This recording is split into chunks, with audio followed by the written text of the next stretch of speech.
So this is your sort of fourth borough-themed novel, because you have two Brooklyn novels. Yeah. Can you talk a little bit about what it's like to write about each of the different boroughs? You know, what sort of frame of mind you're in when you're writing them, and how you maybe feel afterwards? That's a great question. I don't think of it, of course, as a tour of the boroughs, but I realize that I'm ending up in that situation. Brooklyn is a whole other situation for me. And in fact, even before Motherless Brooklyn, the first of the two obvious Brooklyn books, the first chapter of the novel that precedes all this New York writing, is a book called Girl in Landscape, is also set in Brooklyn. I think the family lives in Brooklyn Heights, but they take, kind of a futuristic subway train to Coney Island before the book goes off to other worlds.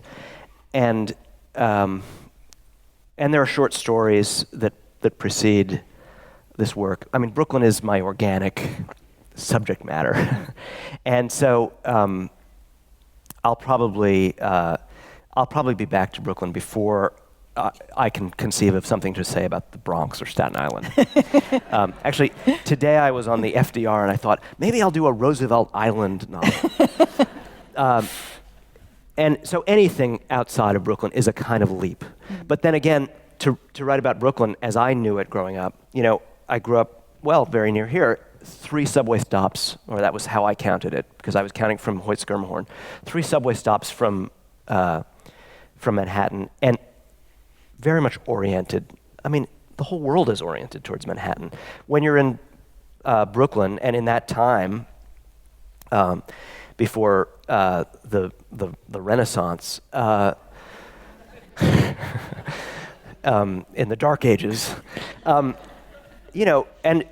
also with my parents, my father had come to New York City to go to Columbia and to try to exhibit his art in Manhattan galleries. My mother was from Queens, but ran away to Greenwich Village. I was actually born in Manhattan. I feel very betraying saying that, but I was born in St. Vincent's Hospital.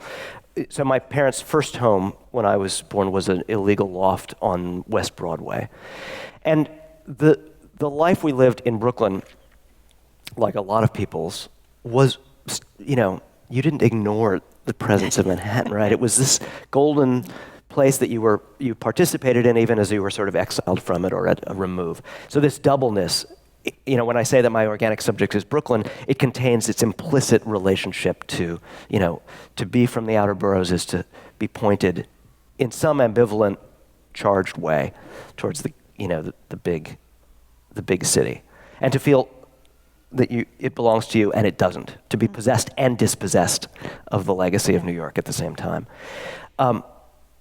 Queens, for this book, Queens fell into my lap by dint of my grandmother, and I have a certain claim there, and I'm also transposing. Obviously, when I do like the coming of age of the character Miriam, who's approximately my mother's generation of Queens native. I'm transposing that experience that I wrote about so directly in Fortress of Solitude of being an outer borough kid but wanting to propel myself into the big city. And I'm just turning it into a Queens story, but the way I related to it came out of my own feeling. All I ever did in the Bronx was soccer practice. And I wasn't a very good soccer player. I remember there was this one day in high school where I went to high school at Music and Art in Manhattan. So every day I would take the train from Brooklyn to Manhattan, which is, it's your world suddenly explodes when you move out of the orbit of your local public school. And it wasn't like I'd never gone to Manhattan. My parents did have this relationship. We'd go to galleries or to Chinatown for food, but to suddenly get on the subway every day and make Manhattan my own was really big. And there was this one day when I was on the Music and Art soccer team, and I went all the way up to that park. Is it Van Cortlandt Park? Yeah. And practiced soccer. And that night, some friends of ours who'd moved quite courageously and bizarrely from Vanderbilt Avenue in Brooklyn to what was meant to be the next gentrification in Staten Island, right near the ferry. And so I went from Brooklyn to Manhattan. I practiced soccer all afternoon in Van Cortlandt Park, and then took the subway all the way down to South Ferry and took the ferry to Staten Island. And I thought I should go spend the night at my grandmother's tonight, and I'll have been in all 5 boroughs for a reason in the same day. But my claim expands from Boerum Hill. It's Dean Street, and then Boerum Hill, and then I Manhattan became something I could think about starting in high school and start to make my own. But it's not the same thing. But what is the sort of fictional sort of mentality of like Chronic City, a Manhattan novel? Like, since you're writing about these different boroughs of New York, in a way, they each have a different character in your imagination. Yeah. Well, I mean, Fortress of Solitude and this new one are very much novels about the past and entrenchment in legacies, both happy and unhappy legacies of the immigrant lives led in the outer boroughs, and the real history of the city and the way that it clings. And I think in some ways that's how I feel about Brooklyn and Queens, that the past is still everywhere. I mean, this theater is like a great allegory of it, that somehow Brooklyn, I've said this before, but that Brooklyn is always stuck halfway. It's gentrifiable almost, and then you still end up with these chunks of older realities just, in front of you, very tangible. For me, I feel they're very tangible.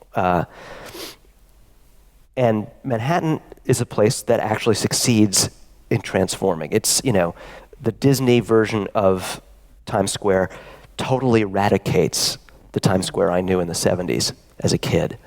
And that's, in a way, what the idea of Manhattan is. It's about the idea of the future, a city that's designed by commerce, it's not designed by history or by ethnicity or religion. It's the first secular city, and it's the first commercial city. So Chronic City was a kind of portrait of Manhattan, where I exaggerated this property of it being a place that destroyed the past, that was amnesiac in its ferocity. And so it's a very different book from the Queens book and the Brooklyn book, because it's a book about the present. Now, I transformed that present in various sort of, allegorical ways. But, that's really a book about 2004, which is when I started writing it, and how I felt about the life of New York City and the life of Manhattan at that moment in what turned out to be kind of the brief golden boom between two disasters, between 9/11 and the financial catastrophe. And right in the middle, there was this pretense that everything was great again, that seemed to me kind of magnificent and horrible in a way that totally exemplified Manhattan's powers. And so I wanted to capture that feeling. So that's a book about the present, and the other two are books so much mired in histories. Yeah. Well, it seems that in Motherless Brooklyn and Fortress of Solitude, Brooklyn really feels like home. And you have, now with Dissident Gardens, you have Queens, but it's not exactly like Brooklyn. And in fact, a lot of the characters are in Queens because they refused something else. Yeah. So you have a character who was one of the first black policemen, and he gets promotion, but in order to do that, he has to do things that mean that he doesn't want to live in Harlem anymore.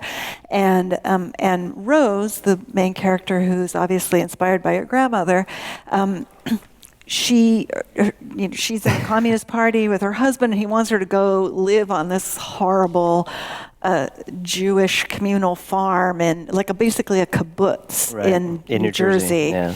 And it's populated by all these people who have no idea what they're doing. It's sort of this idealization of the agrarian lifestyle, and so she says no, which is a big deal because she and her husband are supposed to do whatever the party tells them to do, and she realizes that the party has instructed him to do this. And so she says, I'm not going to do that, but we can go to Queens, to Sunnyside Gardens. Right. Which she says is a sort of utopian, it's sort of an alternative, it's like a farm in the city. But the son of this black cop at one point, or maybe it's the cop himself, he's thinking about what his father says.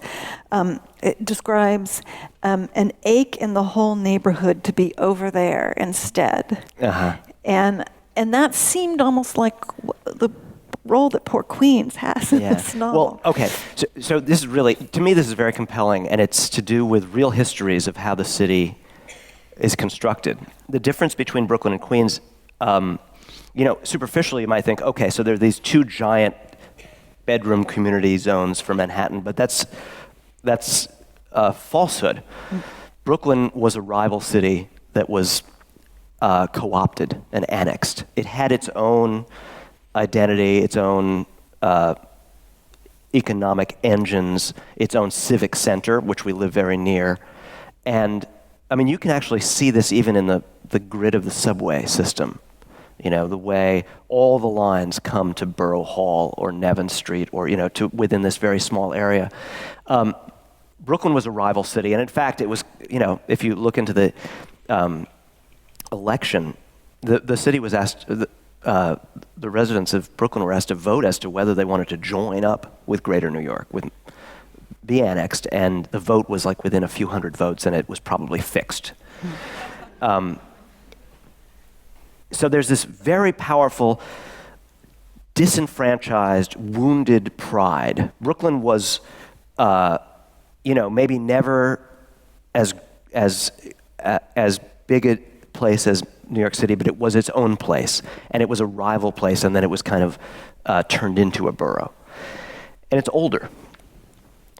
Queens is something else entirely. Queens is a suburban plan. Queens has a very different kind of indignity in relationship to Greater New York, in that it was just basically mapped out as a place for the workers who needed to come to Manhattan to make this great economic, colossus, to clean the janitors and to clean the corridors and and the policemen to police the neighborhoods and so forth. Queens was sort of designed to be the gigantic bedroom community. And, this is also reproduced in the history of the subway. A lot of the stops on the Queens lines, if you look at the early development of, the F train as it moves through Queens or the 7, those subway stations were plotted when that was farmland. And they basically, the community arose around the subway stop. They designed a series so they're very evenly spaced, and it's just, someone looking at the map and probably some developers making a tremendous amount of money because they'd already gone in and bought up the farmland. And it was sort of like, people are going to live here. So the subway will stop here and here and here and here, and then the businesses come. But there's no civic center and no legacy in the same way. So the sense of identity, I think, is really, really radically different. The kind of chip on the shoulder that you can have from Queens is a other thing than the sort of disgruntled pride that comes from Brooklyn identity. Well, what about Sunnyside Gardens, which at first I thought was what the book takes its name from, but there is actually another Dissident Gardens in the novel, which I won't spoil. But I guess when you characterize Queens that way, it doesn't seem like a likely place that someone with a sort of utopian impulse would want to set up a... Well, those blocks, and there's a real Sunnyside Gardens, and it's a really specific architectural and urban planning site that's still alive, was a plan that was, I guess you'd say, kind of socialist tinged. It was Louis Mumford and Eleanor Roosevelt, and in the time when Queens represented all these kind of potentials, because it was going to be a part of the city, but it was still being mapped out in that way that I just described. Someone said, well, this is what a city really should be like. It wasn't Jane Jacobs, but it was a Jane Jacobs kind of thinking that went into making these blocks that were houses, modest but autonomous homes that could be bought by,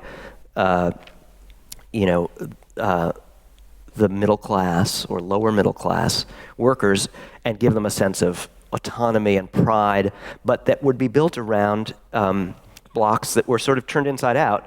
There weren't front yards, and there weren't backyards in the sense that we're accustomed to them here. There was a giant communal space that was open to the public at one end and the other, and people farmed inside the block, and people congregated and shared this space, and it attracted people who ranged from, the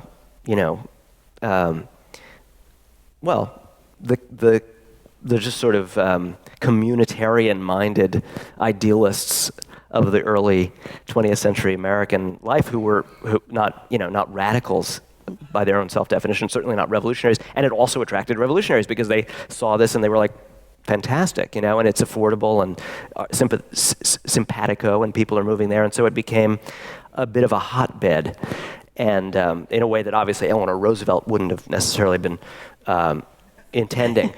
And it struck me that those blocks were this kind of tragic, beautiful embodiment of, a kind of lost utopian idea about the commons.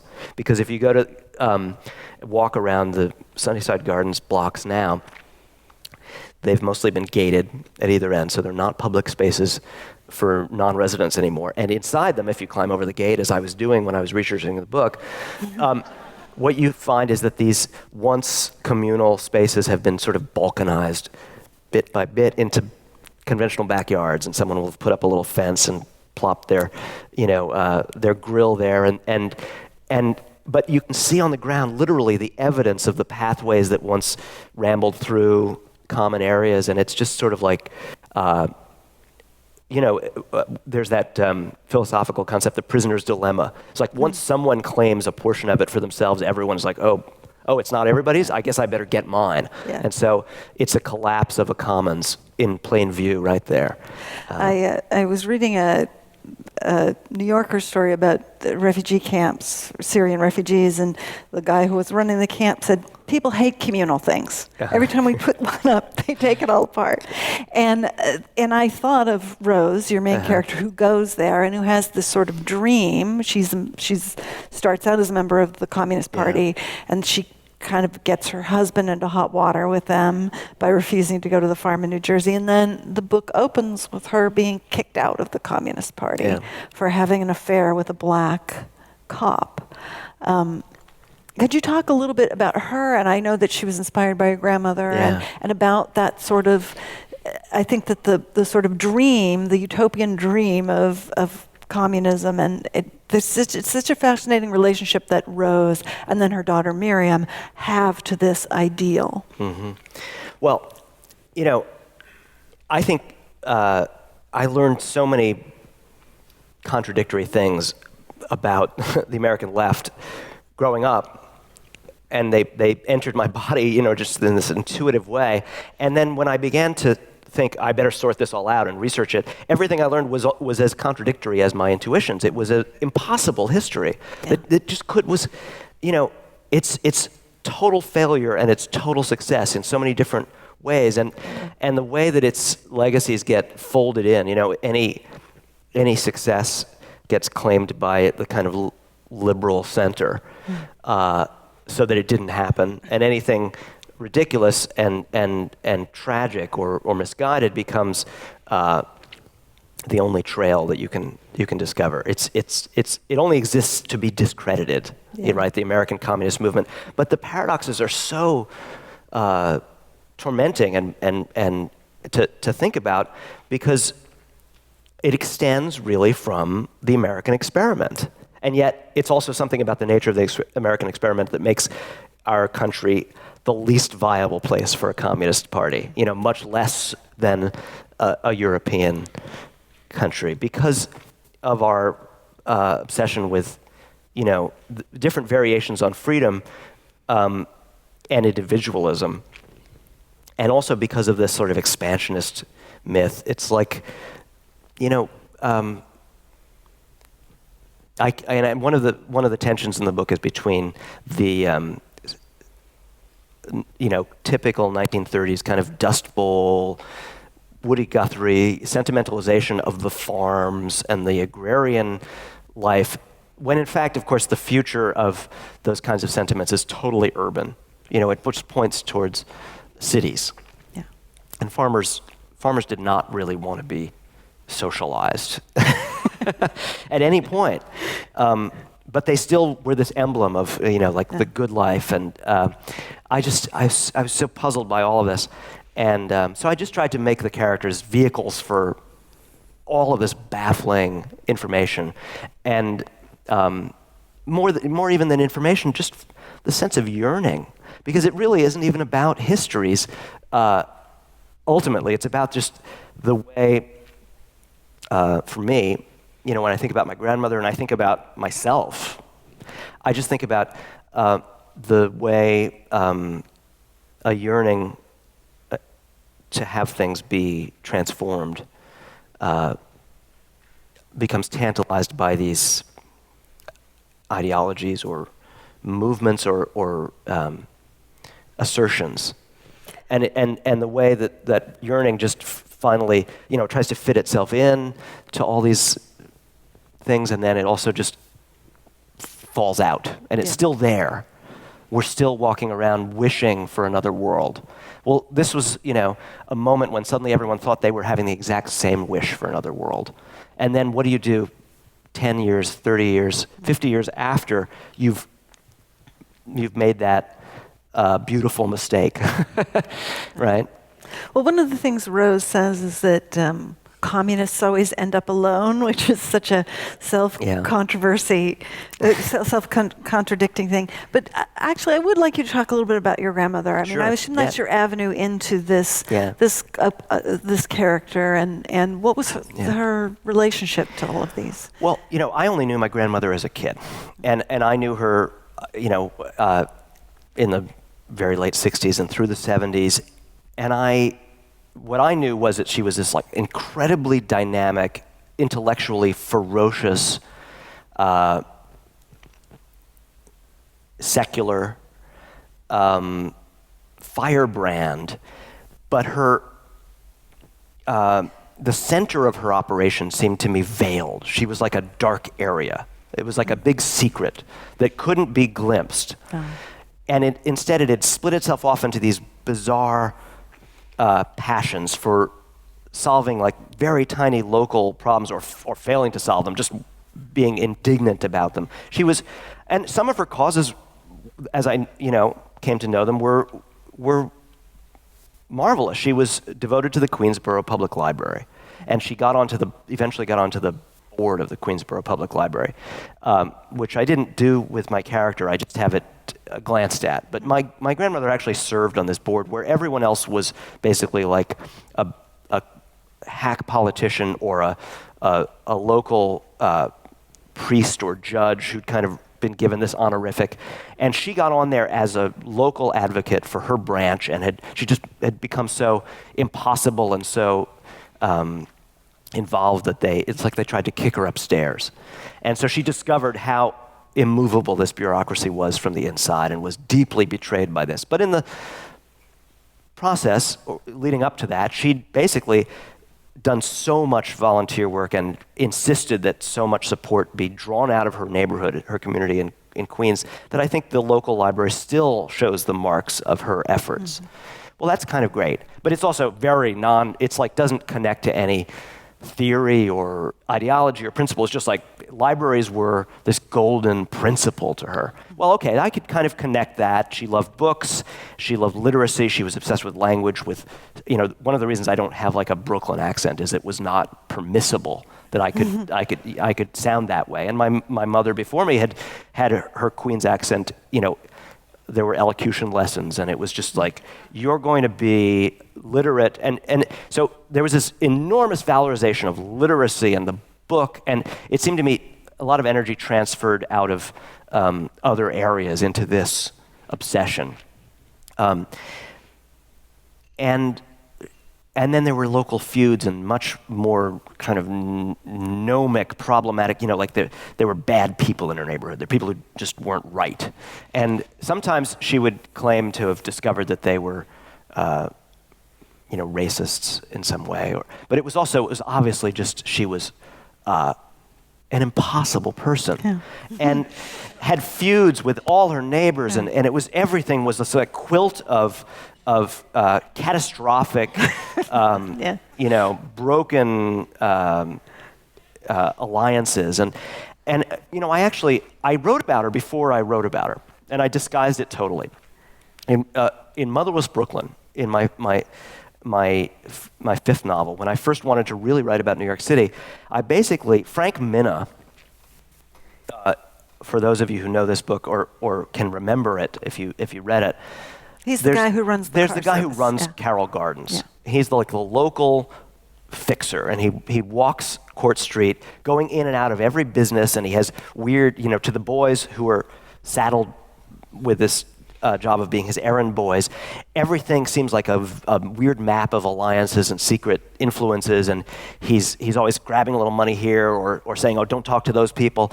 Well, that's my grandmother, really. And her name was Minna Frank, so I just turned her into, and I'll tell this story. It comes from a joke of hers.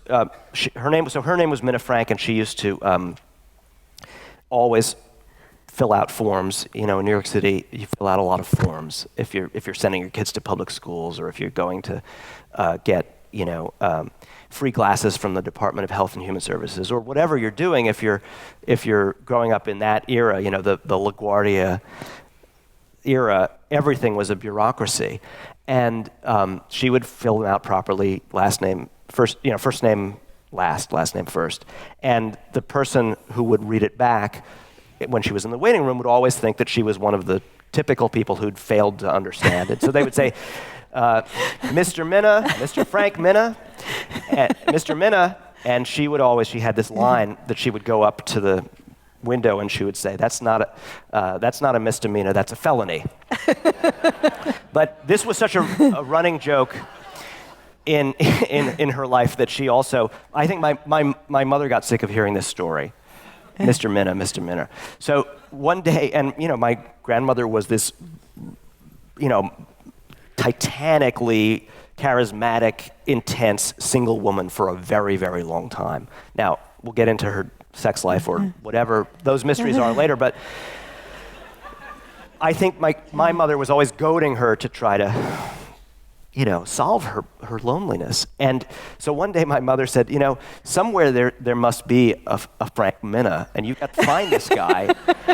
And so they flipped open the Queen's phone book, and there actually was a Frank Minna, my grandmother's name exactly reversed, as she'd been called by these people calling out her name on these forms all the time. So right there on the spot with my mother there, my grandmother called Frank Minna and proposed marriage blind. But he was already married. But that itself inserted itself into a scene in Motherless Brooklyn where Lionel Esrog looks in the phone book. Someone says, "Why don't you see if there's another Esrog?" Yeah. And that's what he does. Yeah. But so this way of dwelling on the grid of Sunnyside, Greenpoint Avenue, every encounter was charged. That became Motherless Brooklyn. That became Frank Minna. And these mysteries, this dark area, what's going on? What's wrong? Why is my grandmother so worked up? What can't she talk about? What's the problem that's being avoided? The one clue I had was that my Uncle Fred was always taunting her at family picnics about something she'd gotten wrong in 1956. And she would just get angrier and angrier as Uncle Fred needled her about this mysterious error. Well, that error was Stalinism, right? Yeah. She'd been hung out to dry by the Khrushchev revelations in 1956, and she was still pissed, and Uncle Fred still knew he could get her to, on that point. So this is all I knew. And I just wanted to write about this mystery of what could make you angry in 1956 that everything shaped itself around for the rest of your life.